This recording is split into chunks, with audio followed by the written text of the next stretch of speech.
Mike. Good. How's it going? All right, all right. Hey, everybody. We're gonna get started in a second. Okay.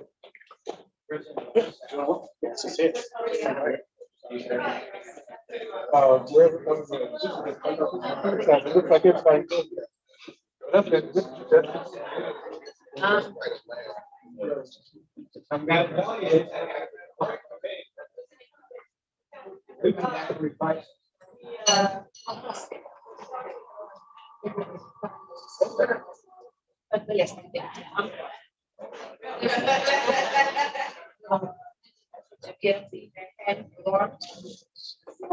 So, shoot.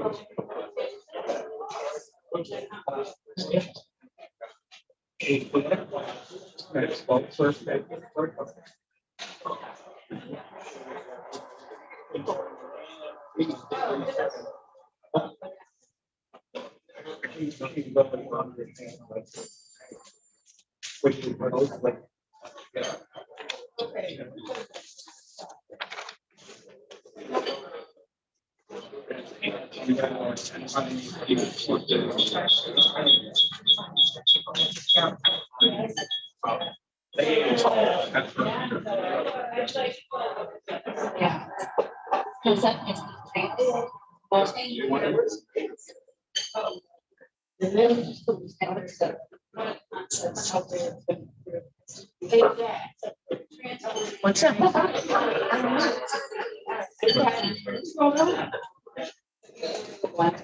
Sorry. I'm not. That's cool.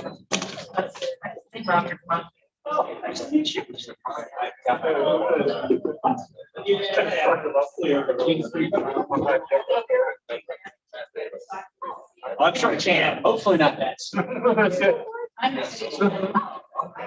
Just an honor. Yeah. He's helping the campaign.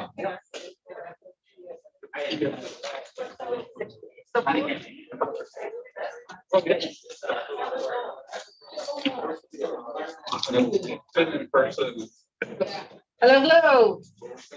We want to get started.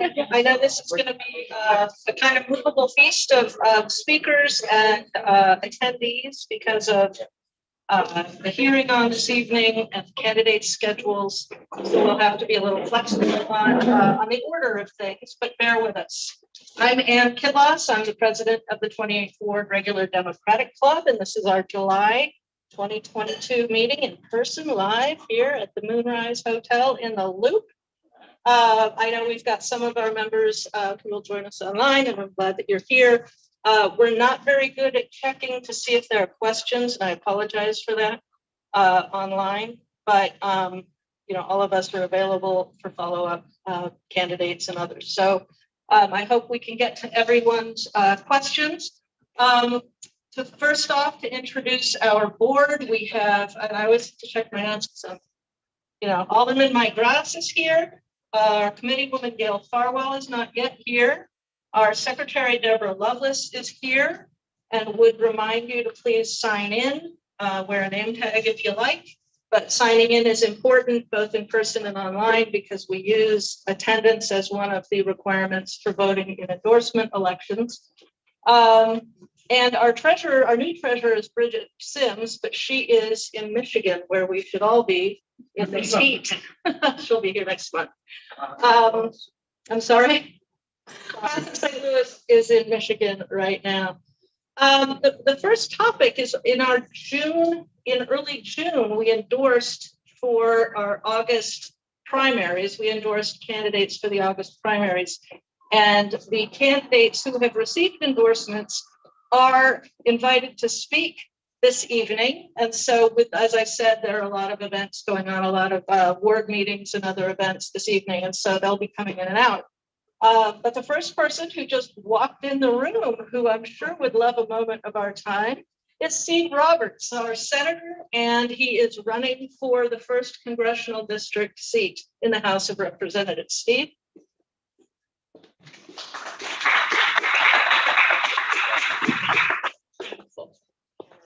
Oh, fantastic. Well, I just want to begin by thanking you all for endorsing me. It's been a privilege to represent the 28th Ward for the past 6 years in the state legislature, and I look forward to continuing that in the federal Congress. This past July was the last chance our governor had to veto any legislation. So last time I kind of spoke a lot about my campaign, and hopefully you've got this in the mail, but I brought several copies of our legislative report, which highlights some of the accomplishments that I made this past cycle. I think before I told you about the $5 million we were able to get specifically for refugee resettlement. This was a line item that was created back in 1998, but it had not received a single dollar until now. So this will be very helpful for groups like the International Institute, Catholic Charities, any of these programs that help refugees across the state of Missouri. So I'm very excited about that. And as you know, for the past 6 years, we've had a tax on our St. Louis public school system. We've been trying to expand charters. And I'll be the first to admit I visited some of the charter schools in the district that are actually doing a very good job. And I'm proud to report that we were able to find a compromise with this year with the legislation that we passed. So there will be about $40 million coming to St. Louis, split between St. Louis and Kansas City for charters, without taking a single dollar away from St. Louis public schools. So, you know, it was a very difficult position to be in, because there are these organizations that are doing great work, but to finally get everybody in a room to find a compromise and have the legislation specifically state how none of the funds would be taken for St. Louis public schools and only bringing $20 million to the region is definitely a big win. I had a great conversation with our superintendent, Dr. Kelvin Adams, and the president for the school of the Board of Education, what's his last name, Matt Davis. And He's sitting right behind you. oh, dude, I didn't recognize you without your glasses. This is the second time we've seen each other today. I know. Right. Well, we work together. So St. Louis Public Schools, we had an issue of lead fencing. And late in the year, I was informed that it would take about $1 million to remove and replace the lead fences around St. Louis Public Schools. Went to the Republican budget chair, Senator Dan Hageman. I told him, look, I know we're late in session, but we really need to get this done. And he gave me his word and he kept in the appropriation. So we're able to lock in that funding for St. Louis Public Schools. So I'm very excited about that. And, you know, for me, I just want to say the last 6 years I've had of working as a Democrat in a super Republican majority have definitely prepared me to serve in federal Congress. So hopefully we maintain the majority in our House. If not, look, I know what it's like to serve in a super majority and still bring results back for the city of St. Louis. So I'm excited. I think there's going to be a lot of great opportunities, especially now at the federal level that we brought back here in March. So again, I'll keep showing up and look forward to continuing the relationship with the 28th Ward. It's always a pleasure to be here and see you all. Thank you.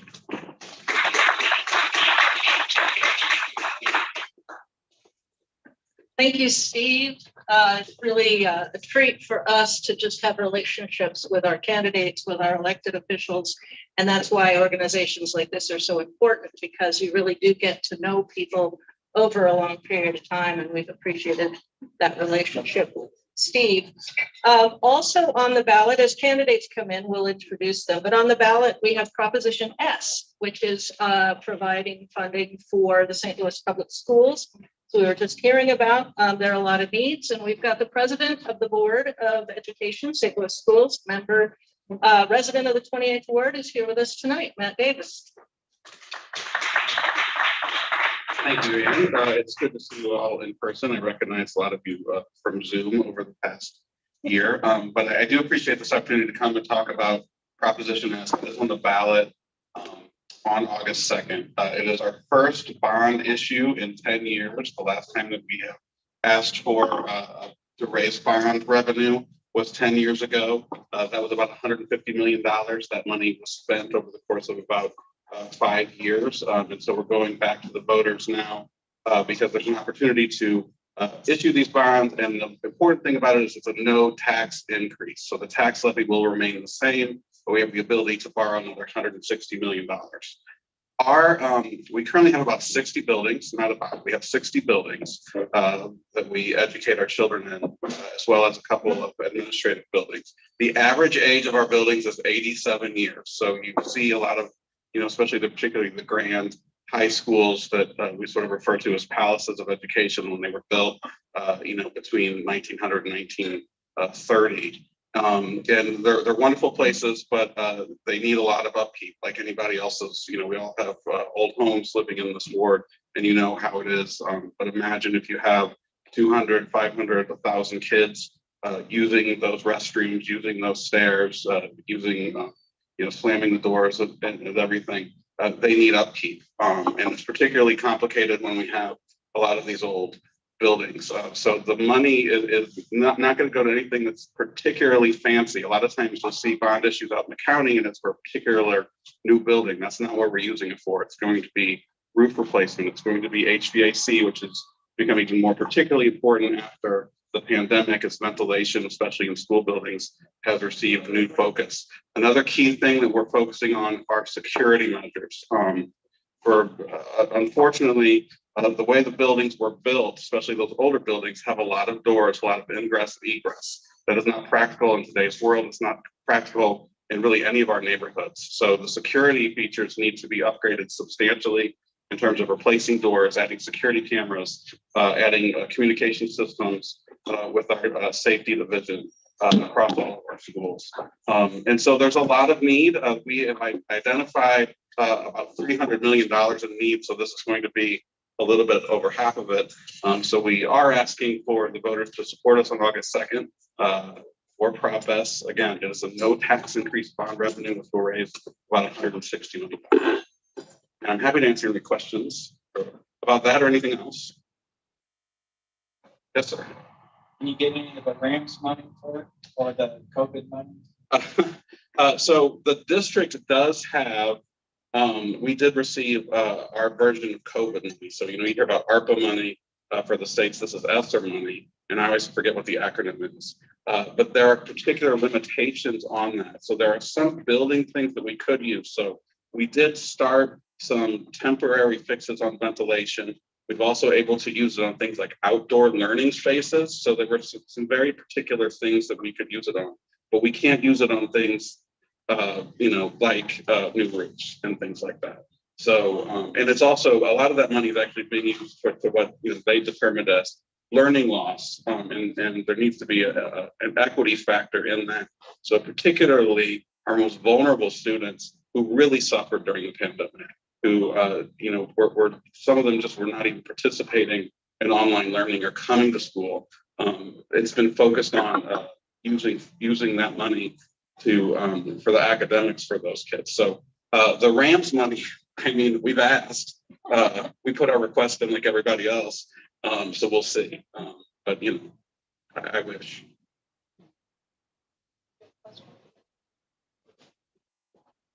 Yes, ma'am. Sorry, this doesn't have anything to do with the issue on the ballot, but I don't know, I paid attention before, but there's a building at Hamilton. Yes. Just north of Page. Yes. It's been abandoned. It's an eyesore. It's had a couple of fires. There's a tree growing out of it. Well, is there anything that can be done about that? So we have probably, I think it's about 20 buildings that are vacant that the district still owns. That, because at one point, we had 100,000 kids, we're down to 19,000 kids. So, and then a lot of we've marketed them various ways. Some have sold in some neighborhoods, they sell really quick. Other neighborhoods, they stay empty. I know exactly which one you're talking about. How to say this politically correct. The former alderman of that ward was complicated.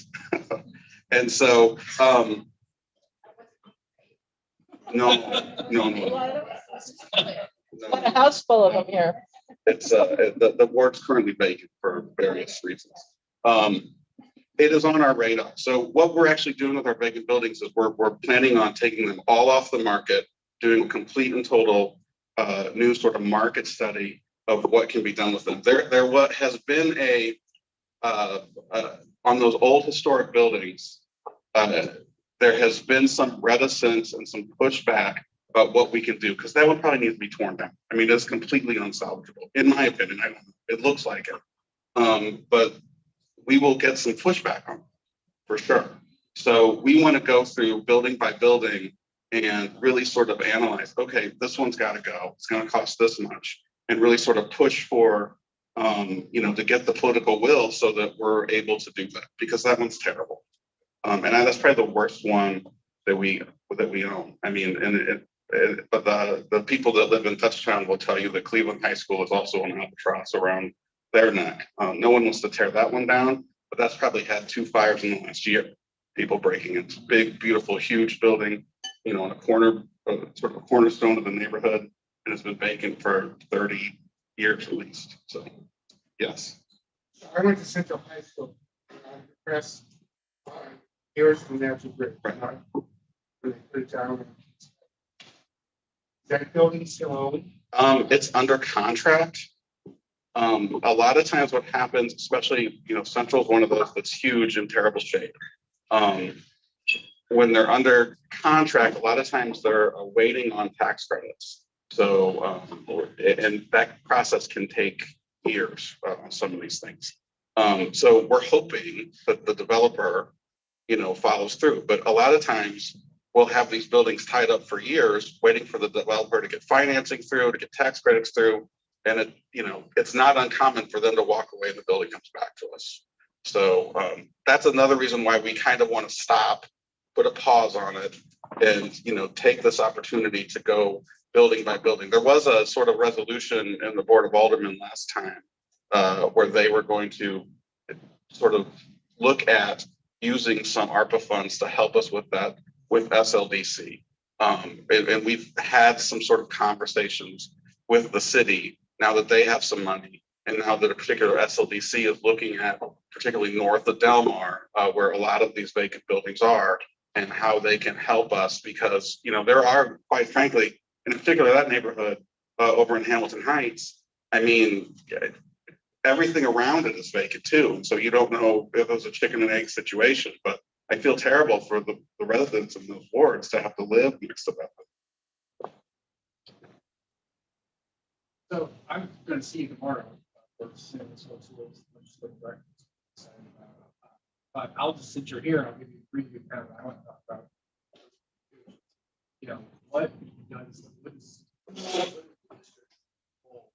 how do you do this element that's up to see? Because you're talking, you want to have a bigger room. So we've always kind of had the official. Could you repeat the question? Oh, sure. The question was, what role does the school district want to have in development, particularly with tax and tax abatements and TIFs? I had this conversation a couple times with your predecessor, and I think I had this conversation slightly with you. The good news is I feel like for really sort of the first time, the SLDC has been trying to engage with us a little bit. I mean, our position is this. Every time there's a tax abatement, every time there's a tip, that is revenue that would be coming to us that we're not getting.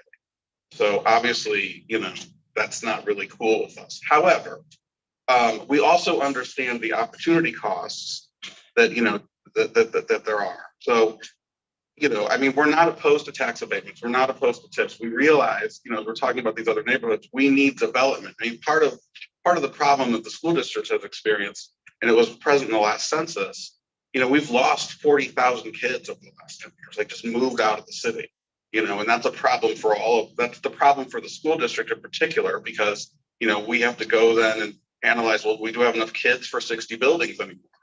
And then if we close a building, well, that's sort of tragic for, that community. And then we're left with a vacant building. So, I mean, that's part of the issue. Other than that, I mean, we always have to question ourselves as a city. Are we on track to become a city without children? And how horrible would that be? I mean, that's not a community. We can't just have, people, we can't just have med students, that come and live in high rises.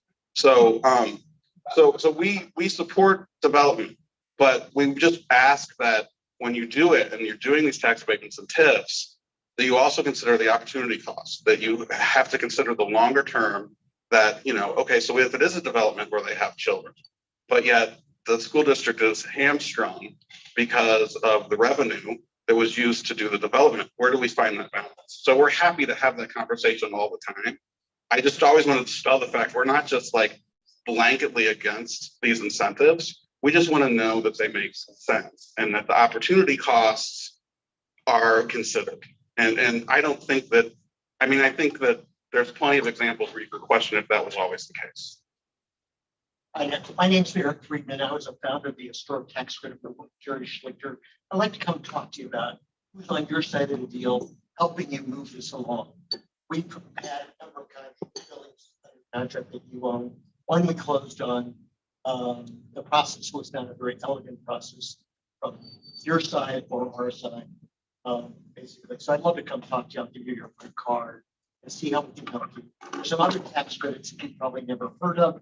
If the administration doesn't use very effectively, then I'll tell you about also. Yeah, absolutely. And that's kind of what we're trying to do with putting pause on it. Like how do we help people that are developers know what they can, Who's on your side? Does SLDC work with you to help you in that area? Who's on your side that really understands the development? Nobody. I'm not surprised by your statement. There's not a lot of people at the Board of Aldermen or at the city who understand that process. Maybe also, so you're not alone. I mean, I've been on the school board over a year. I am very depressed on how much time we spend talking about real estate because honestly, I don't care. That's not why I ran. I get it. But that's like what we talk about all the time. I get it. I'm sorry. Uh, My pitch for Prop S, please vote yes on Prop S. Thanks. A lot of great questions relating to the schools. We'll have you back. But we do need to keep supporting them for sure. We have another candidate, endorsed candidate who just arrived. Del Taylor is running for the 84th legislative district in the state of Missouri. Del.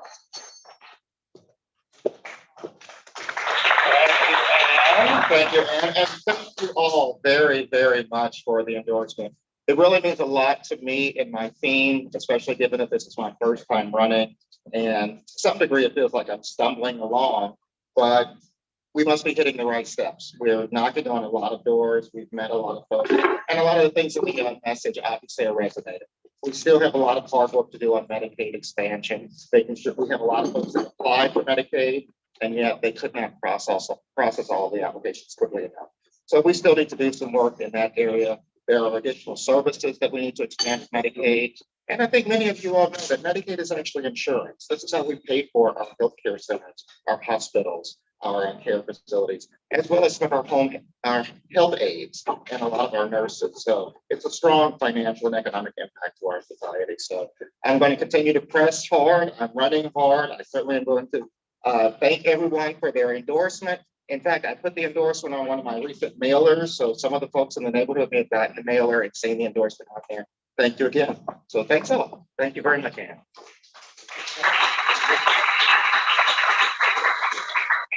Thank you, Del.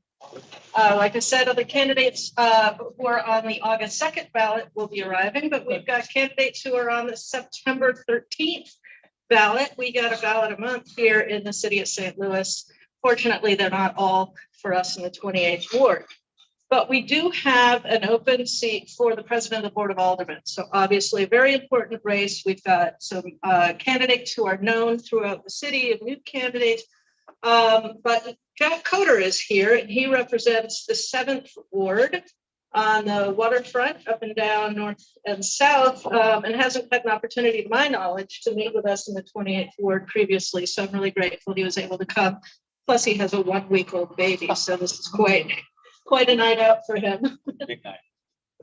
Oh, sorry. Thank you very much, Ann. I'll try to stay here so you guys can all see me on that side. Good evening, everybody. I'm Jack Coder. I'm the 7th Ward Alderman, as Ann mentioned. I'm running to be president of the Board of Aldermen to fill the vacancy left by the resignation of Louis Reed. As Ann mentioned, there's a primary on September 13th. The top 2 candidates in that primary, that nonpartisan primary, will move on to a general election on the November 8th midterm ballot. And that is just to fill the vacancy, and then the job is up again in the spring of 2023. So I guess I'm glutton for punishment, potentially running for office 4 times in the next few months with a new board. Bear with me, I am a bit sleep deprived, but I'll do my best. My wife and I live down in Soulard. I've been the 7th Ward Alderman about 7 years. So for those of you who don't know, the 7th Ward is Soulard, Lafayette Square, most of downtown St. Louis, and some of the other neighborhoods just south of downtown. At my time at the board, I focused a lot on issues related to public safety and economic development. In my day job, I'm a lawyer in private practice. I work on development deals and the head of corporate transactional practice. Prior to joining my firm, I worked as a prosecutor in the office of Jennifer Joyce for a couple of years, where I prosecuted crimes throughout the city, violent crimes, felony crimes. So my interests are both on the economic side and on public safety. And that's frankly what I'm going to be talking about during this campaign. We're at a time in the city where we're having tremendous problems with crime. We have an understaffed police department. We have EMS vacancies. We're not paying our paramedics enough. We're not answering 911 calls. These are basic city services that frankly need to be provided, and we're failing. And it's really scary. And we, for so long as a city, have said, well, we can't fix some of these things because we're broke, and we don't have that excuse right now. We've got $250 million in ARPA funds that need to be appropriated. We've got somewhere in the neighborhood of $200 to $300 million in money from the Rams that at some point will come to the city that we have to figure out what to do with. So we can no longer say, just throw up our hands. We can't deal with these issues. We have to fix them. We've got to fix those. We've got to fix the issues of basic city services that we're also failing at, that I'm hearing about every day as I go north and south in the city.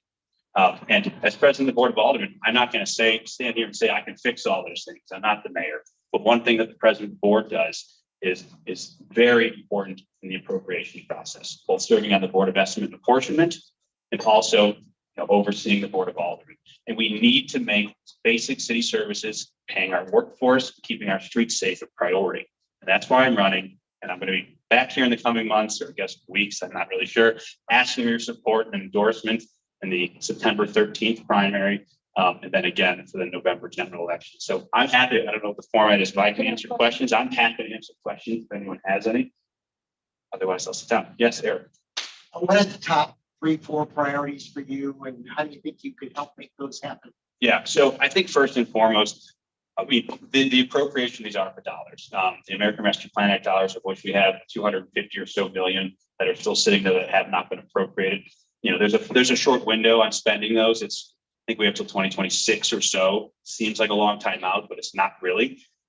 We've got to make sure those are getting spent efficiently and appropriately. And I think there is a big difference of opinion with the current administration and some of the aldermen about how that should be done. Should that be done on all sort of economic relief, or should it be brick and mortar stuff that we can all see helping our built environment, helping improve the physical environment of our city?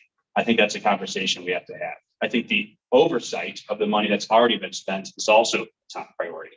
And that's something that right now, candidly at the board, which is in a state of flux, isn't really being done. Of the $250 million we've already appropriated, the administration has spent roughly 20 million of those dollars. Now, a year ago, the Board of Aldermen was told this is a crisis. People will die if we don't appropriate this money before our summer recess. We worked, we got it done, and here we are a year later, 20 million of the $250 million has been spent. That's just not right. We've got to do better. So those are a couple priorities of mine. And then the third one I would say is our city workforce. As I'm traveling the city, I'm hearing about, the safety issues. I'm hearing about the lack of city services, whether it's trash, tree trimming, the streets. And then you talk to the department heads, almost all of these issues flow back to their inability to get workers. So we've got to, as a city, look at what do we do to attract and retain workers. And at some point, you have to look at the pay, what we're paying these folks, and maybe even the number of vacant positions. Can we get rid of some of those vacant positions and increase the pay so we can both retain and attract employees? We've got to be able to fill these jobs to provide city services. So those are my priorities. Got it. Thanks.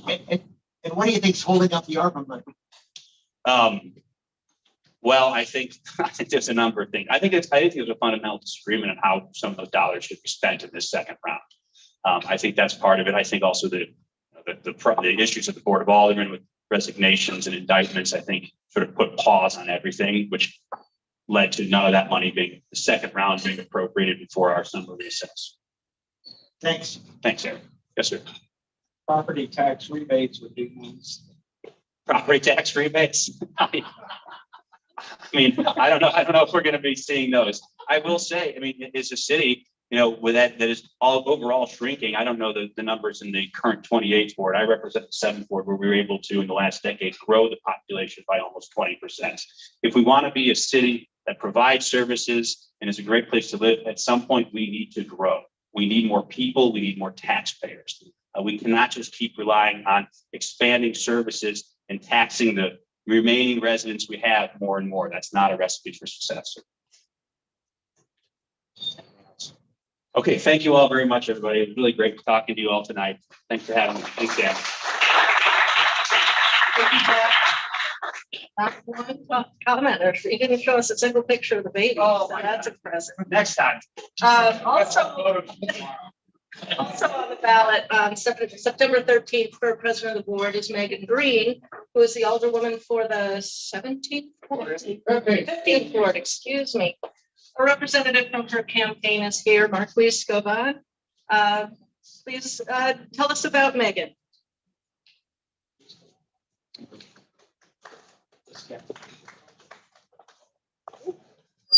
Good evening. Sorry, I am a little sweaty. I've been knocking doors in a suit all day and meeting voters. Dr. Green is sad that she couldn't be here today. She is currently visiting her parents out of town. But fundamentally, this race is about the transformational change that the city needs versus the status quo. This race is about whether we're going to put our communities over developers. This race is about whether we are willing to root out the corruption in City Hall, whether we're willing to prioritize city, the children of the city and our city services over the needs of a wealthy few. Because we all know why this race is happening. And while some folks sit idly by and let the corruption at City Hall take place, Megan Green was a lone voice in calling out corruption.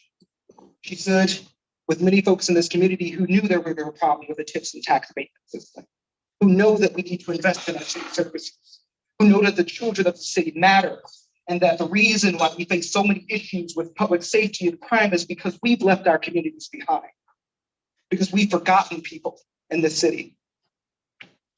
Megan Green knows that every community in this city deserves attention.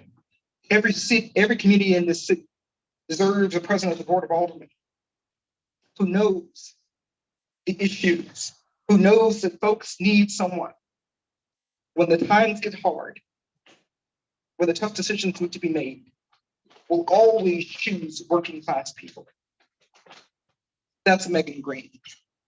Megan Green, the one who in 2014, before it was popular, before folks were talking about police reform, says we need to reimagine public safety. We need to look into how we rehouse people. We need to look into how we get social workers to the folks who are mentally ill. Megan Green, who says, we've been spending a lot of attention, a lot of money towards tips and tax abatement, but how do we get money towards public housing? How do we get money and investment and to make sure that folks are rehoused in the proper way, not housing sweeps, but restorative justice and love for our neighbors.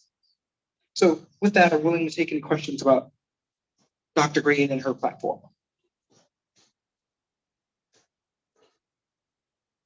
Yes. Yes, Alderwoman Green. Yes. Woman, president of the board of Aldermen. Is that correct? That's correct. She has the agenda for the entire city. Correct. Okay. Yes. I'm not sure I heard what you said about development at the beginning. I'd love to hear that again and tell me how you're going to work to rebuild more St. Louis. So here's the thing. I thought I heard that implied it's Absolutely an issue to move forward. Yes. So the way we've essentially done tip and tax abatement in this city is we've handed it out like water. And what that implies is that you get a race to the bottom. And that's why What did you say? you get a race to the bottom. Race to the bottom. And so that's, Responsibility is that it's, to provide oversight over those incentives. yes, it's the entire board of aldermen. Like, you have to some extent aldermanic discretion, but the president of the board of aldermen is very important in that process. And especially in terms of who they appoint to chair the HUD's committee, or rather how that process works, who they appoint to the HUD's committee, rather. And earlier there was, I think you asked about this earlier in some aspect, but the reason why our schools are struggling, the reason why which affects crime and public safety, and it affects how much money we have for city services, is because we do give so much of this money away, and we don't put in these agreements, community benefit agreements, money towards public housing, or Are you aware the former administration ever said we're never going to ask for community benefits? yes, Or the former administration said that? yes, The director of development said that? yes. You're aware of that? Dr. Green believes that is wrong. I agree with you. Yeah. Yeah. Yes. Dr. Green, did she have a job besides a doctor of education? You mean besides being a professor? Business. What's her business experience? Besides being a professor? Yes. I'm not sure. I believe she's always working for to some extent in academia. And that's supposed to run our whole city of St. Louis? Okay. Thank you. Other questions?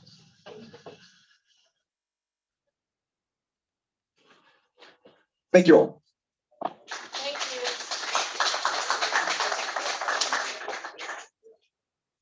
Thank you, candidates, for that. And we will have an August meeting. Usually our August meeting is a social event, but since we have an election in September, we may have to listen to candidates, or we will have candidates and a party, because that's what kind of fun people we are.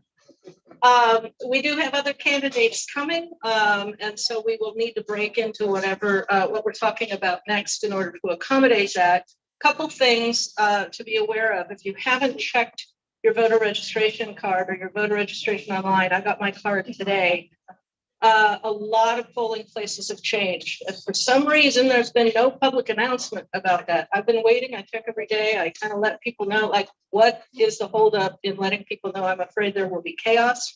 That's just me on the 2nd of August. But please check your polling place. Mine has changed.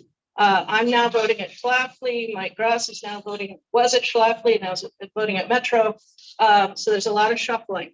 And please tell anybody you know who is a voter in the city of St. Louis to please check, because you don't want to be wasting your time on August 2nd. It will be hot.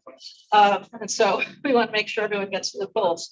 The other thing is a pitch from our campaign committee chair, the Honorable Heather Navarro. Always honorable.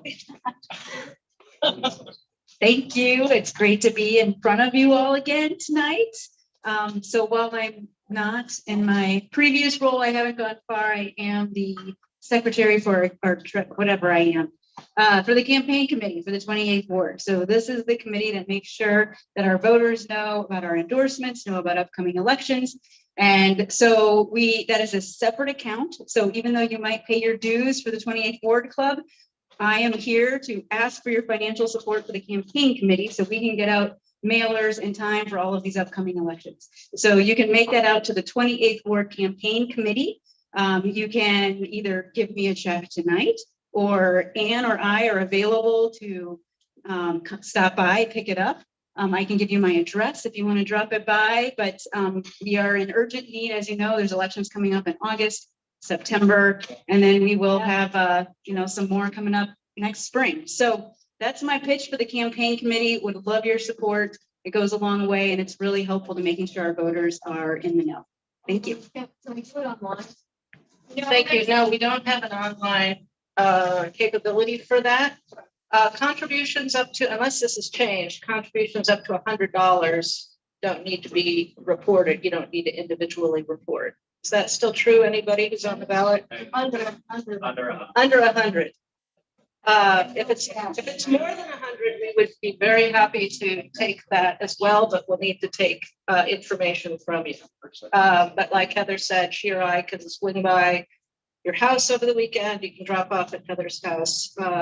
Any way that money can come our way for this purpose, we'd be happy to collect it. Another feature of our evening is Mike has been involved with many others over the past few weeks talking about Kingshighway and traffic taming.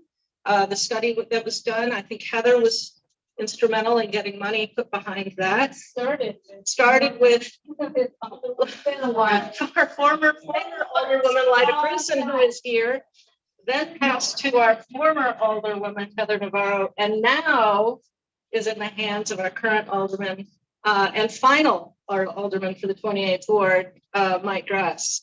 Mike, you want to come tell us about the report and the recommendations and the status?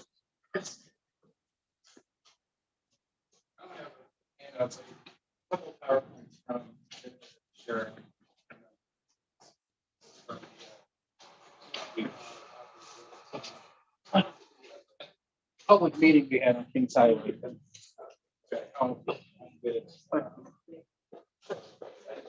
Yeah. So I'm going to talk mostly about Kingshighway today, what's going on with the traffic calming Kingshighway, with some developments going on at Kingshighway. But I did just want to cover a couple things real quick because I'll probably forget if I don't. Biggest one is, like Ann said, the voting polling places have changed. That is going to be a mess. And you know, we just we're going to do our best. The city's going to do the best. They're going to try to tell as many people ahead of time. There's going to be extra volunteers on the polling places to redirect people. But you know, just allow yourself some extra time. If you're on any kind of neighborhood groups, any mailing lists, you know, we'd certainly appreciate spread the messages however you can.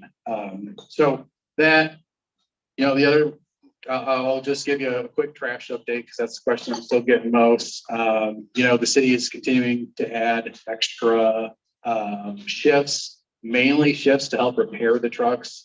I think I probably talked to most of you guys here. You know, someone decided at some point to buy dumpsters that only work with a certain kind of truck. You know, we have proprietary custom dumpsters and they only work with certain kind of trucks, and it makes it hard to replace a bunch. But we did get a whole big group come in already, and we're expecting more to come in. Biggest thing that I keep telling people is just report to CSB. You know, if they don't pick up your trash, if there's still stuff in the alleys, report. And if you need a new dumpster, because you know they're going to be getting it out, and you know you just want to make the record and be on the list when all those really start coming out. The other thing is, before I forget, you know, the procedure to get speed bumps has kind of completely changed in the city over the last year or two. So prior to this, there was this whole citywide speed bump study. Heather, I think, you know, was all over that. Some of those hubs have gotten installed. I think all the ones that were approved by the citywide list have now been installed. But there's clearly a lot of places in the ward and all across the city where we still want them. So the procedures change, and now it's basically the alder people just get to write a bill and put them where we want.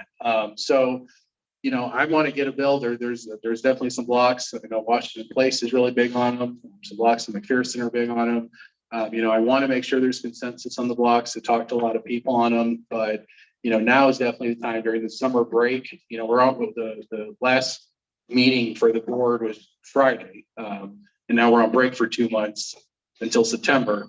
Well, during this time, I'd really like to get my list together for my ward bill for speed bumps. So if you know anywhere that needs them, please let me know. All right, so Kingshighway, as Ann said, you know, this has been going on for. On Kingshighway? Doing speed bumps on Kingshighway. Nah, I probably have a problem with that. But, you know, I think though that this is what can be done on Kingshighway, and you know, this has been a long time coming. Really have to thank my predecessors for, you know, getting the study done, and it is amazing. You know, there's traffic going on, problems going on all over the city, and we really are right now in a position to kind of get a leg up and to kind of get a head start and get our traffic calming, going because the study's already been done. So, I think we really owe a lot of big thanks to Heather and Lida for doing that. So the traffic study, it was done. And really, I'd recommend you read it. And I'm not going to go over the entire study. I just kind of want to hit some highlights. And this is the PowerPoint from the public meeting that was held last month. But if you go on the city's website, It's linked from the meeting invitation. yeah, the meeting invitation had it. My mailing list has lists to it. If you go to the city's website, they have this PowerPoint presentation there. They have the full study by the consultants, which is like, 100 some pages. That's there. They have a very detailed map of the entire stretch. And, the scope of this, the stretch is from West Pine on the south all the way to MLK on the north. So it's a pretty big stretch. More than half of it is north of Del Mar. And, you can see basically every single foot of it if you go to the website right now, all the cutouts and all that. So, it's a project, like I said, it starts at West Pine, goes to MLK, covers Academy, Fountain Park, Central West End, 4 wards, a little bit of the 17th at West Pine, a lot of the 28th, a lot of the 18th, and then, a little bit of the 26th right at MLK and Kingshighway. And, you can look in, and I'm not going to go over all this, but the big gist of it, and the reason why we're doing this is safety. I mean, I found it very compelling, the crash data that they compiled for this study. I think it said from 2015 to 2019, I want to say, I'm going to some memory, there was like 1,600 accidents. I think there were 200 accidents at Lindell and Kingshighway, and about the same at MLK and Kingshighway. I'm going to put a quick pin in my talk, because I'm kind of just starting, so it's actually a good point. And, I know we have some candidates here and we have some candidates for the United States Senate. So I would actually like to, at this point, turn it over to our endorsed candidate for U.S. Senate, Trudy Bush Valentine. And she can get in and I'll finish my little spiel at the end after this. So, Ms. Valentine, we appreciate you being here.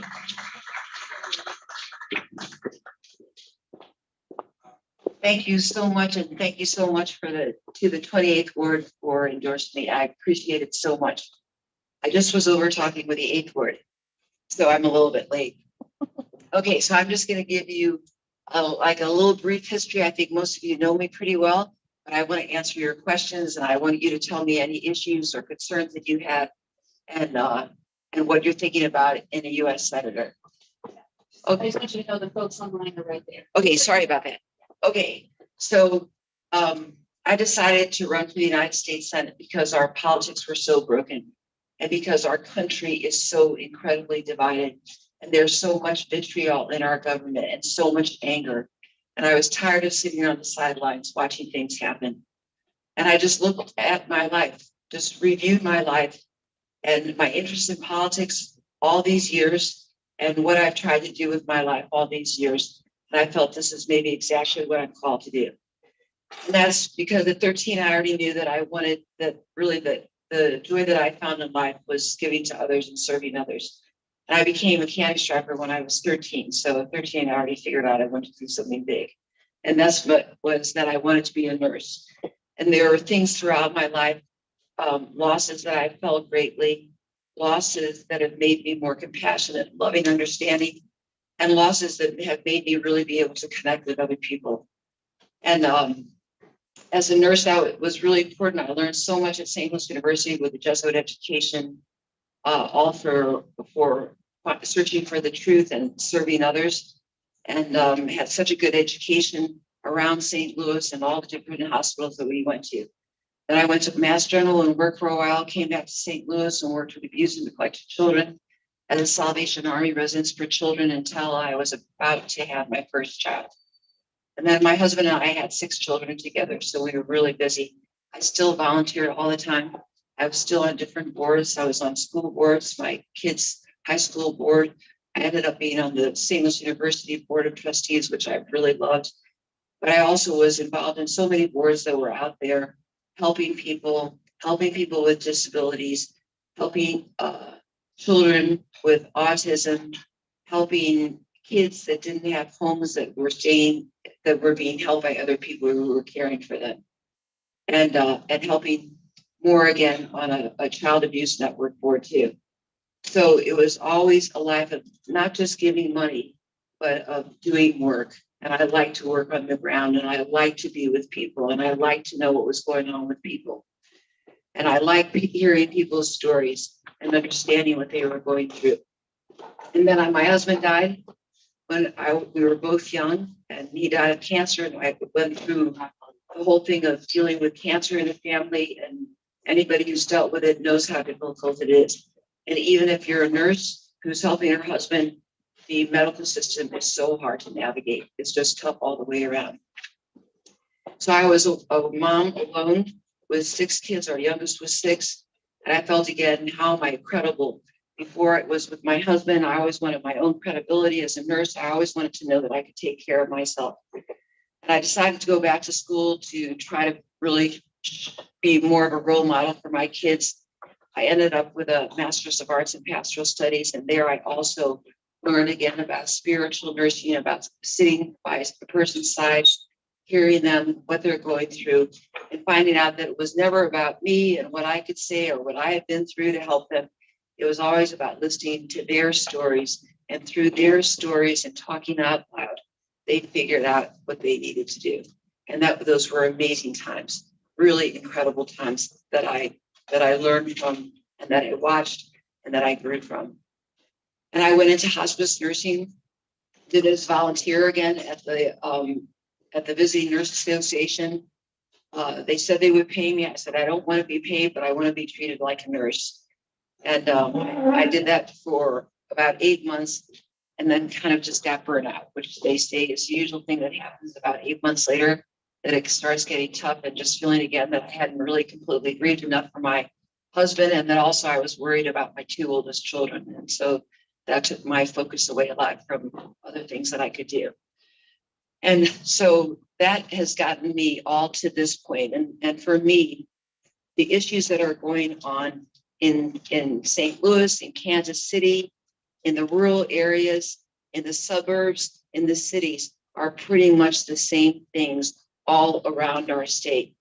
And there's nuances, of course, but pretty much the same things. Everyone's worried about inflation and the cost of living. Everyone's worried about how much how much food and groceries are costing, how much housing is cost, how much mortgage rates have gone up, and how people can barely stay in their apartments because they can't afford it. 2 out of 3 families are living paycheck to paycheck. That means they're on the brink of losing everything, including a house over their head. And people are worried about that. They're worried about the cost of drugs. They're worried about insurance. They're worried about co-pays, and they're worried about premiums going so high. But mostly they're just worried about getting affordable and quality health care. And I'm worried about that too for people. And so I think we need to expand the Affordable Care Act. I think we need to do more with Medicaid. And I think we need to have a public option, maybe, that we can compete more with insurance companies and get rates down for people. Those will always be the things I'm focused on. We're also all concerned about mental health all over the place. I've seen it in universities. I see it in veterans. I see it in everyday people, families, kids, older people. COVID has taken us through a whole lot of loneliness, and things are just coming out, and kids being out of school has hurt us. We need broadband all over the state so kids can learn and they can be on online classes. We also need broadband because we can get mental health care through telehealth. It's one of the best ways to get it because the person can talk one-on-one to other people. And then we're all worried about education and our kids getting the best education possible. And right now, rural areas, they're going down to 4-day school weeks just because they can't afford busing people or keeping their schools open because of the cost of electricity and all the things that go with opening a building. And kids need to be in school 5 days a week. And the kids in the city need to be in school. All our kids need to be in school because we want all of our kids to live lives of purpose and service. And we want all of our kids to be able to get out of poverty and to live good lives, to get good jobs, to get strong middle-class families again that have good wages, good benefits, good pensions, good retirement, all those things. So parents can give their children the ability to go to college or to go to trade schools or do union work where there's so much going on and where people are being trained. And so those are just some of the things that I've been hearing. I know we're really worried about the opioid epidemic. If I didn't already say that, I just said it at the last meeting, I think, and the meth epidemic too. So I think maybe other people are talking a little bit and maybe bored with me. So please ask me questions. How's your reception out state? You know, It's all of the state. I'm really trying to get all around the state. Yeah, and my reception in places like Manette, unbelievable with a group of older people. And I also have to say that I'm totally for Roe v. Wade being codified into law. And that's a big thing. And I failed to mention it, but women are intelligent, they're autonomous, they're independent, and they should be free to choose. And our laws in Missouri are so awful that we say a child has to carry a child to term through rape or incest. It's just total nonsense. It's just the worst thing. Or anybody to have to carry a child through a violent act or through rape. Everything comes down to the decision being between a woman and her doctor. And it's never a decision that should be made by a politician or a Supreme Court judge. And from now on, I think when we elect a Supreme Court, we have to be so careful when they say by oath that they will not overturn Roe v. Wade because it's been in the legislation for 50 years and then they overturn it. I think they need to be held accountable. But the Supreme Court is a whole different matter. Sorry. Other questions? I'm sorry, I didn't look at you over here. This legislation apparently didn't go anywhere in the Senate, but what would your position be on the Justice and Policing Act? I believe it was the George Floyd Justice and Policing Act, and also the John Lewis Voting Rights.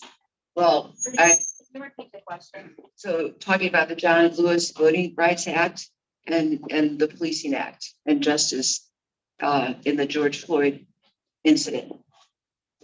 I am totally, I don't think we can be a democratic country or the country we need to be without having our voting rights. That's what makes us a democracy.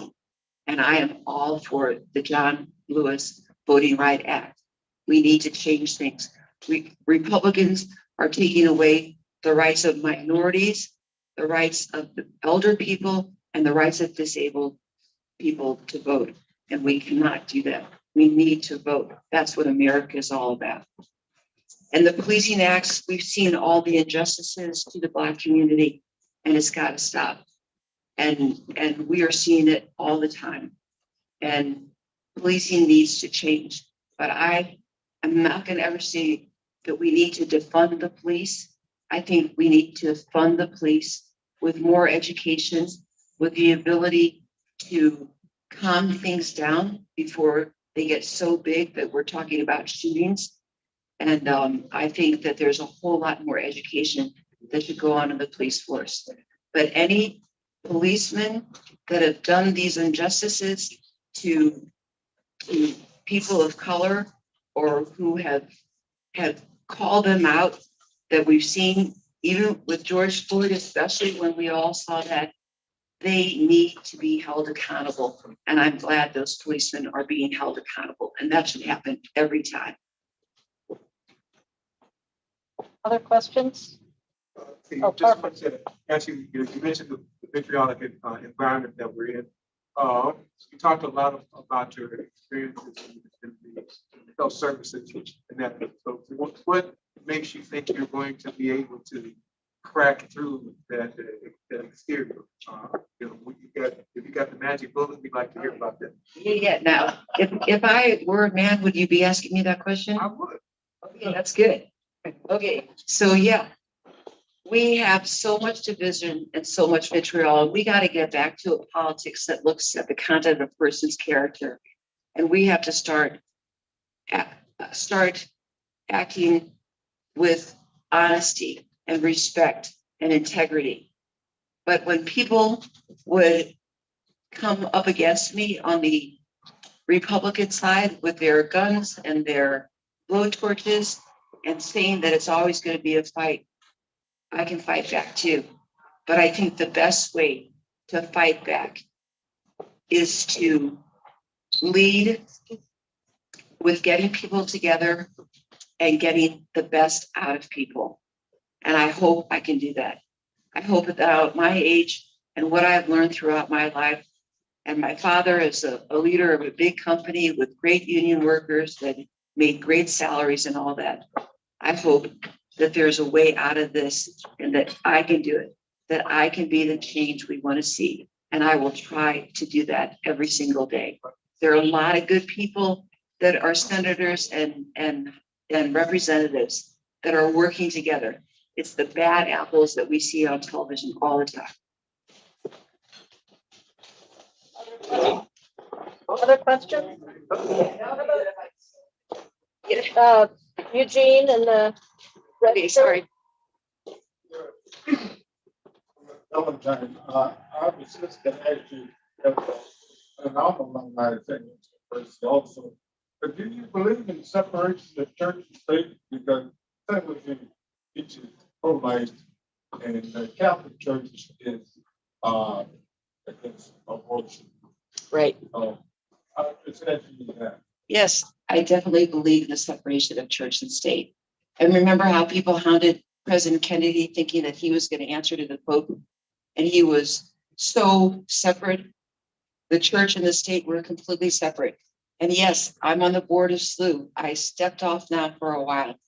I know the Catholic Church is against abortion. I have never been against a woman's choice my entire life. And that was through a Sacred Heart education also. I believe in the dignity of women and their right to choose. Lida?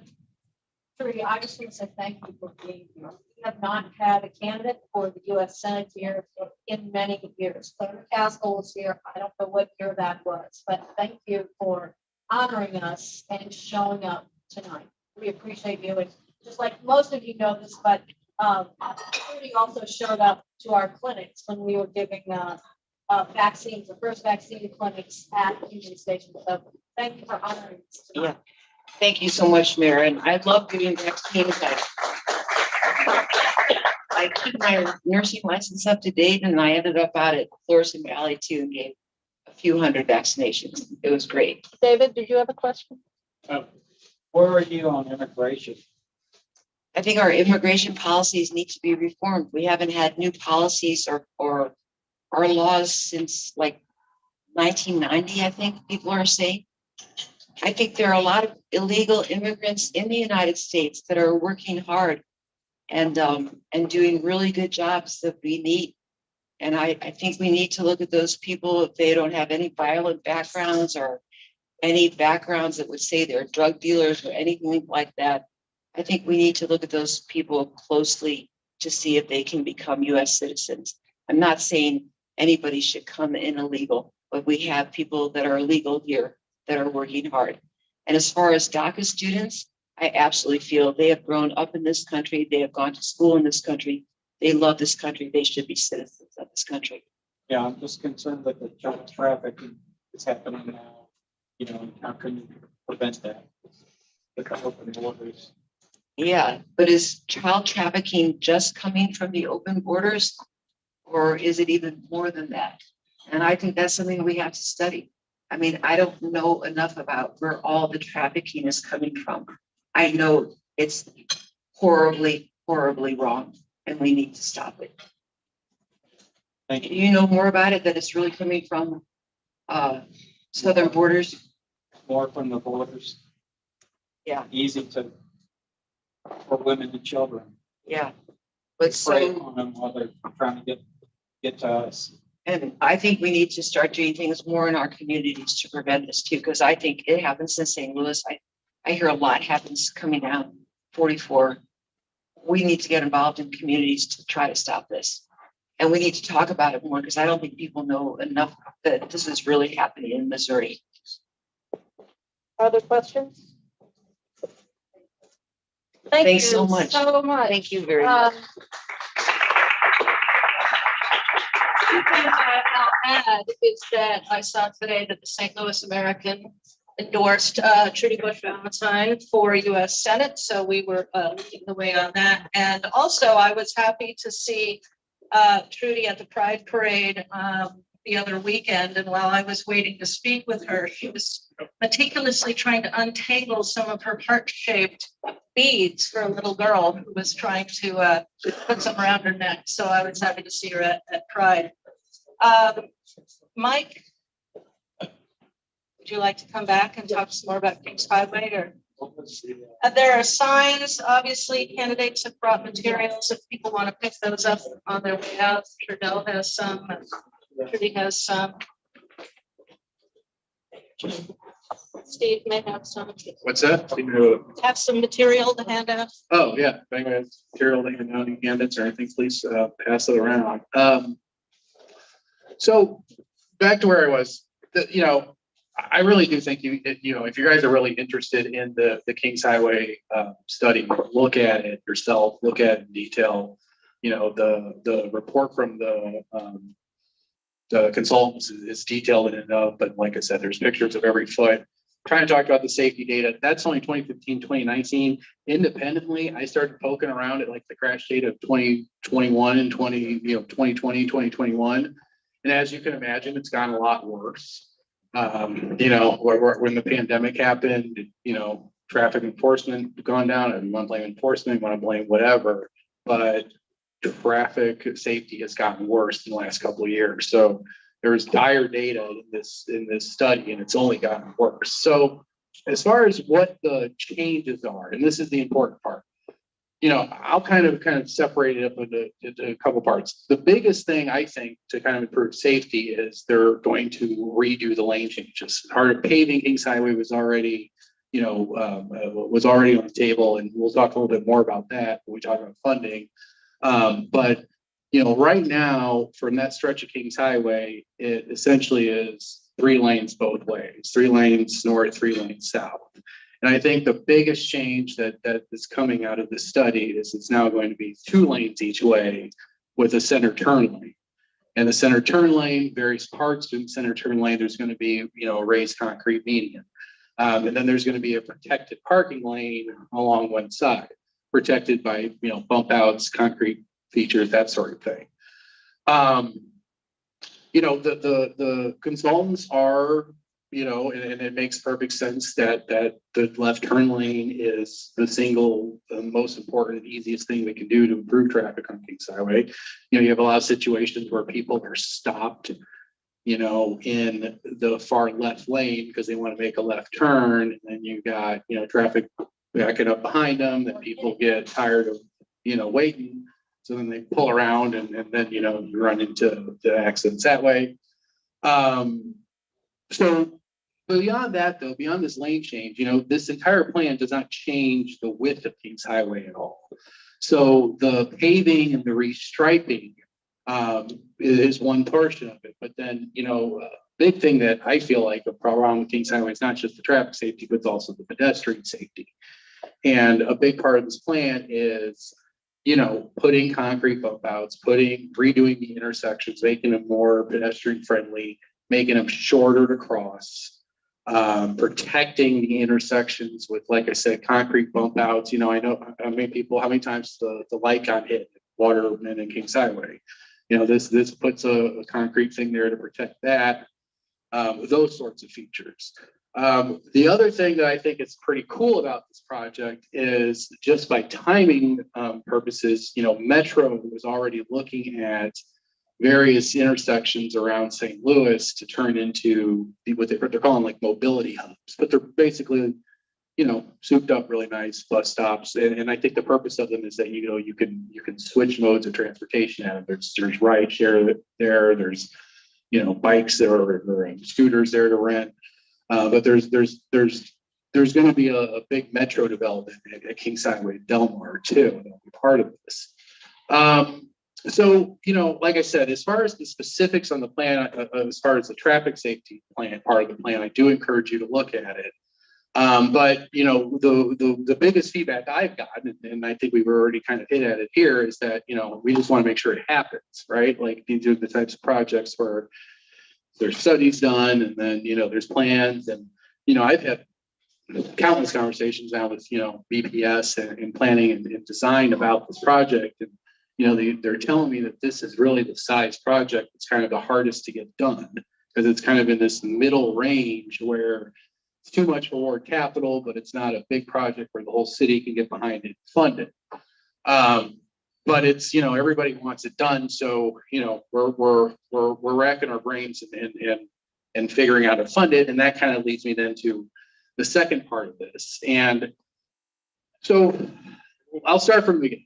The total price tag for all of the improvements they're making on Kingshighway right now is about 3.6 million. 2 million right off the top is already being paid for, has already been appropriated through ARPA. Because we're already appropriating money to repave the major intersections around, not the major intersections, the major thoroughfares through the city.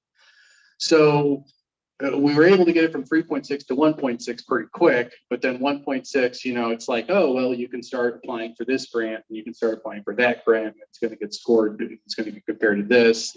And it honestly just sounded like it was never going to happen when they started explaining it to me. So meanwhile, we have proposed development coming along Kingshighway. And, like I brought up when I was talking to Matt earlier, and, it's come up both in Jack's talk about president of the board, Marquise, when he was talking about making Green's position, a lot of questions we're having. Development right now is a very important central topic, not only, for the city as a whole, but especially our ward and our corner of the city. This is where a lot of the development is occurring, a lot of the big development is occurring. So when we're talking about things like, incentives and how those work, we're really talking about projects in, our ward, 17th ward, and a handful of other places. So I have really learned a lot about this over the last couple of months, and it's amazing to me because I feel like a lot of people that are, I would say, quote unquote, pro-development, and a lot of people that are, I would say, like, quote unquote, against incentives. I mean, I don't know how many people are really against what they would consider themselves development, but a lot of them are kind of talking about the same things. They're talking about like the same reforms are needed, that we need just transparency, and we need things to, developers want to know the rules ahead of time. That they don't like the system where every single ward, different alder person, different rule. They don't know how to do it. They want to sit down and be able to build a model on a spreadsheet, look at a piece of land, build a model on a spreadsheet, and know more or less that the development's going to go forward in that way. And honestly, I think they would probably take less of an incentive. I think that they would pay more if the process was easier. I think we end up paying for this alderman courtesy thing. So yeah, no, I think that that's very true. I mean, everybody that we talk to just wants it cleared up and make a more transparent process. So there's, I think, going to be a effort to do so in the board coming up. The SLBC has hired consultants that are trying to take a survey of how other cities are doing it. Meanwhile, there has been a board bill filed that is going to look at the process from a transparency perspective. And the biggest thing though is not just like the size of incentives though, but right now, and when we talk about community benefits agreements, and I think that there's problems with the way it's being done now, because sometimes it just comes out of nowhere. It depends on the alder person, and it feels like a stick up sometimes. I mean, there's really no way to say it, but it does. And But other cities have figured out ways to do community benefits agreements where it's a transparent part of the process, where if you build this, you know how many affordable units you're supposed to put in it. If you don't put affordable units in it, every affordable unit that you don't have in it, you're going to pay $20,000 to this fund, or you're going to do this. And, they're collecting funds for public infrastructure, they're collecting funds for affordable housing, but however they're doing it, it's known ahead of time. In our city, I think, and this is why I brought up the question to Matt, one thing that I think has always just been incredibly messed up is that the city negotiates with the school district's money. And, that's why I asked Matt, like, what kind of role should the district play here? Because at one point I feel like we're negotiating for money, but at the same time, I don't feel like alder people should be looking at every single deal, trying to look at the money in every deal and trying to negotiate all this. So, if I don't feel like the individual alder people do, I'm not necessarily thinking that the school board needs to be, at the table and everything. Like you said, you're trying to run a school district, you're not trying to evaluate real estate deals. So, getting aldermanic courtesy out of the process and all that, I think is the goal for the city forward. That said, we have projects that are in the pipeline now, and I do not think that we should delay projects that are in the pipeline now because we're still trying to work out, a big overarching reform of the system. So, there are a couple projects on Kingshighway that are pending, and, I would really like to get them cleared kind of out of the way. And then when we, get kind of a reform for an incentives package, then we can kind of start from there. So, the one that's right now in our ward, Reliance Automotive, building there at Kingshighway, McPherson, we've had extensive conversations. I mean, they came in and they just wanted kind of 90%, 10 years. Not give up anything, not put any affordable housing. We came back and just this past week, I think we finally have a negotiation. Deal reached out, but well, and I also want to say something else I've learned real quick as a side. It's interesting because everybody agrees that you should only get these incentives, if it passes a but-for test. If the project would not be able to be completed, but for the incentives given out. And I think there's a lot of critics of the development and a lot of folks that are, don't understand the process because they're looking at this and they're saying, well, these projects can get built and they'll be in the black. So it passes the but-for test. But what's important to remember is that the way that SLDC is using the term, the way the developers are using the term is just not whether or not the project would still be in the black or in the red, but that if they spend their money on this project, it's the best way, the best return that they'll be able to get for their money. They're not going to be able to get a better return somewhere else. That's a really hard question to answer. And I don't think, alder people can sit here and answer that question or, and anybody else. I think, the developers will say, well, yeah, I can't build it. And it's hard to refute that. So what we have here in the situation is they're asking for incentives. I don't like just giving incentives. And I will also say, part of the problem, I think that incentives are an important tool to get development going, but there's also a big part of me that lives, 3 blocks from McPherson and Kingshighway that spent hundreds of thousands of dollars on my house not too long ago and have been paying full freight on my taxes ever since. So it's like, if I'm paying full freight on my property taxes, why isn't everybody else? So, it's a long way of saying, I basically told them, we'll work out incentives. We get smaller incentives. It's not where near, it's not 90% for 10 years. It steps down in the second half of the incentive package. But along with that, they're making a contribution to this Kingshighway project. They're just going to pay a cash contribution to get it going. It's not enough to finish it, but it's a contribution to start it. Meanwhile, I have also talked to the folks building the building at Lindell and Kingshighway, the Copper building. That's not technically in our ward. I say technically, it's not in our ward. Not really a technical thing. I mean, it's in the new 9th ward, which I live in, but it's not in the 28th ward. But the developer there, you know, the Cobblers, they very much want this project built. And they can't do it. Well, at least they're representing, so they can't do it without incentives. So they are very clear that they would pay for the rest. They would contribute the rest of the money for the Kingshighway project to get the Kingshighway project going. If they can get a deal on incentives that SLPC is okay with. And the only thing we're really waiting on right now is the alderman from the 17th to say that's okay and to give her blessing and to enter into negotiations. So that's kind of where those projects are at. And, you know, I think, you know, after I get those going, like I said, you know, when I know I talk about infrastructure and that, but the only thing I want to say, just with Matt sitting here is, you know, I want to hear about the SLPS Foundation.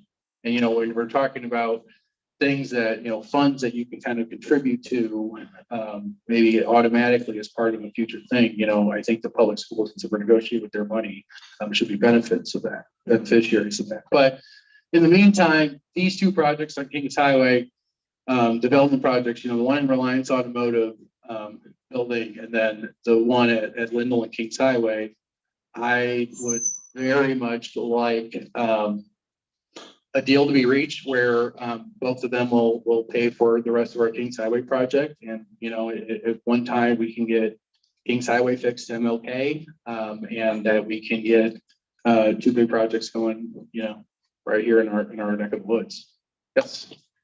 For spending $3 million, can we at least do a study of averaging, starting from Delmar all the way to 40, going 37 miles an hour, synchronizing lights in the converse? That would avoid a lot of speeding, running lights, etc. So the same consultants that did the study for this stretch from West Pine to MLK, they are talking with BPS right now. I think actually like today to get hired to down do a study from, you know, Lindell and West Pine south to Shota. And so that'd be past 40, but it'll be all part of that. And I know Forest Park Forever and Forest Park, you know, Forest Park folks, they want to be more involved in that process because, you know, if you look at this project right here, the corner of Lindell and Kingshighway, you know, they made safety improvements, but it's not the Forest Park master plan. So, you know, I went to the Forest Park folks and was like, hey, are you guys good with this? And they're like, no, absolutely not. And then we said, well, you know, they're going to do a study next, you know, for going south. And they like that idea because, you know, they want to kind of have a study that looks at all the entrances in the park, you know, West Pine, Forest Park Parkway. And so, you know, I think that stretch will be able to help them too. And then I would also say that BPS wants to hire the same consultants then to do a similar study north of MLK, to go from that MLK to 70. Which, you know, I think would be important too. Yes. Of a beautification project, because it seems like one of the big issues of Kingshighway altogether is not picking up that synchronizing lights makes a difference. People are going to speed through the lights. So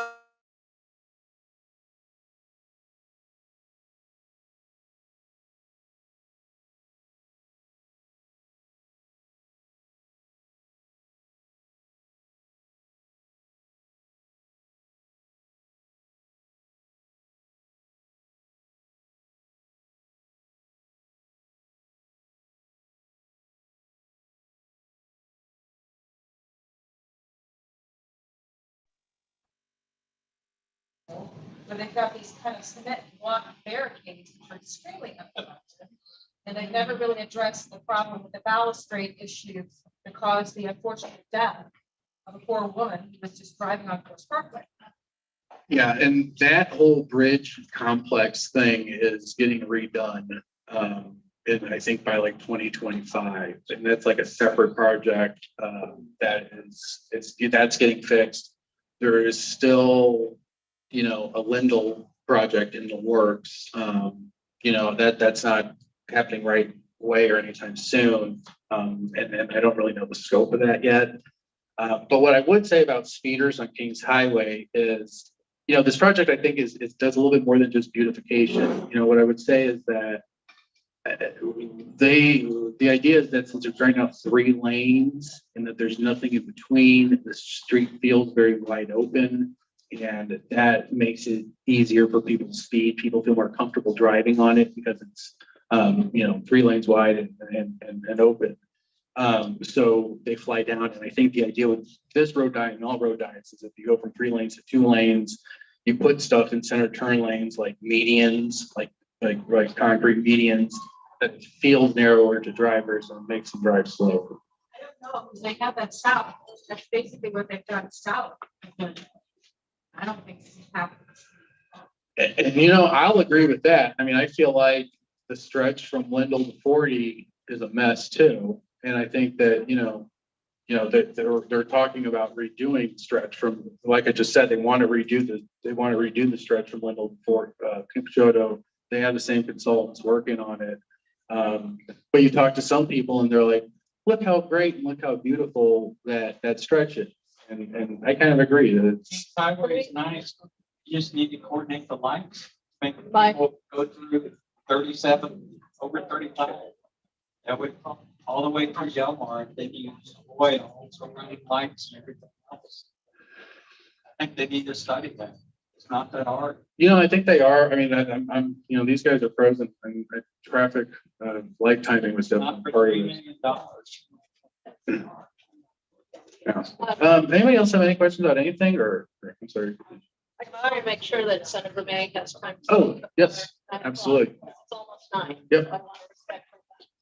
Yes. My name is Pat Kelly. I'm running for the U.S. Senate. I'm not running against Trudy. I'm running alongside her. If I could have 2 minutes to explain why, I would be very grateful. At this meeting, so. Okay. And you don't want to know? Well, we had it.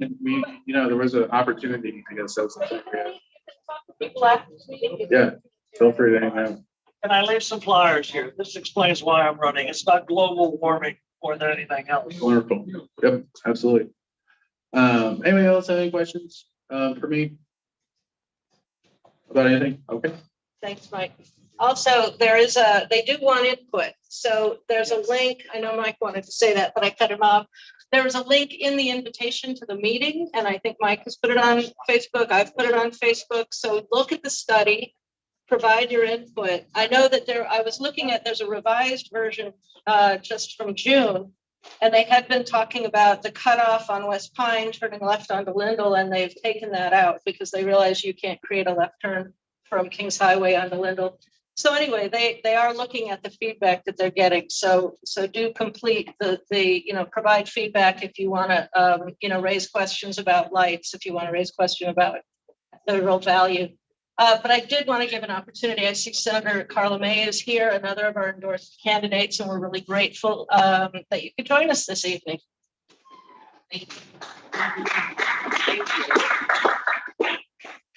Absolutely. Hello, 28 Ward, or for the last time. So, well, I am State Senator Carla May, and I am on the August ballot. I'm also on the November ballot. I have a Republican running against me. So, but that should be an interesting race because we have so many things to talk about. So let me just talk about some of the things that we were able to get done this past session. I wanted to give a shout out to one of my colleagues, Senator Roberts, is in the room. We work closely together on the Senate floor. It's only 10 senators, 10 Democratic senators out of 34. So, and I don't have to tell you what the House looks like. It's only 44, I think 44, 43 out of 163, and you need 82 votes to pass anything. So, we're in a tough session here in Missouri. But we were able to get a lot of money in the budget throughout the district. We were able to put $98 million into the 4th senatorial district this time. Last year we did 56 or 57. Our end of session report will be coming out soon. So that will give you a list of the things. We've just made it basically a record of the accomplishments that we've been able to do. One thing that I'm proud of, I am definitely a mental health advocate. We passed a piece of legislation where I added mental health training to our health curriculum already, that we're having the health curriculum in high school. And that's because we have such high suicide rates. We wanted to make sure that our students, our children get mental health training so that it will not be a taboo for them, so that they can understand. And so we have to continue to have this conversation in our state about mental health. We were also able to do a partnership with the Department of Mental Health, Home Well, and the Missouri Foundation for Health. We did a $1.5 million pilot program that addresses adolescents who experience trauma through gun violence right here in the state of, in the St. Louis city. So I'm excited to see what those metrics are going to look like, so we can see if we can continue that. Right here, how many know that insurance doesn't really cover mental health? So we're in a crisis. It doesn't cover mental health. And in order for the state of Missouri to kick in, you have to be at a high degree of severity, such a high degree of severity. So what we're looking to do is try to have mental preventive health, because if you catch it early, it can be managed over a lifetime. So those are some of the things. I don't want to take up time. If you ever want to look me up, it's senate.mo.gov/MAY. That'll take you to my Senate page, and you'll see some of the podcasts and newsletters that we've done. And if you have any questions, I'll take any questions. Thank you. Oh, and thank you for your endorsement. I'm honored. Can I ask a question? Absolutely. What's being done to improve like trades in the St. Louis area versus, because of the reading and math proficiencies in education, just to promote jobs? I'm happy you asked me that question, because I just had a meeting recently. And so you know that the federal government put like $681, don't quote me, $1 billion for infrastructure, right? So that money is supposed to hit next year. And so a lot of the contractors who are building that infrastructure have started ramping up hiring. So I had a meeting asking the trade, some of the building trades, why don't we get one of these old school buildings that we no longer have and do a one-stop shop for all of the trades, the training for St. Louis City. So those conversations are still happening. And I'm hoping that we can get that done, because I think that if we get a lot of people working, it will curb violence. My dad used to always say, take them off the payroll. Thank you. Thank you, Senator May. It's 9 o'clock, so this will be the conclusion of our meeting. Please stick around and chat with candidates or each other. Go home and watch your pre-recorded January 6th hearing. Thank you all for coming very much. And please look at where you're voting. Tell everyone to look at where they're voting in August. We want to get all of our voters out. Thank you so much. Hey, just one thing. Hello, everyone. My name is Vaughn. I'm for a food list all the time. I'm here with the partner. Super quick. So I just wanted to let you all know we have some yard signs here.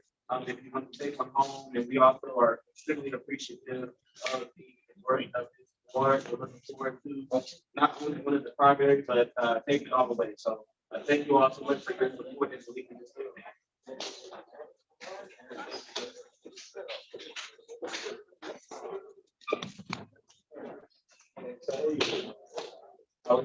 Oh, but there's lots of bushes.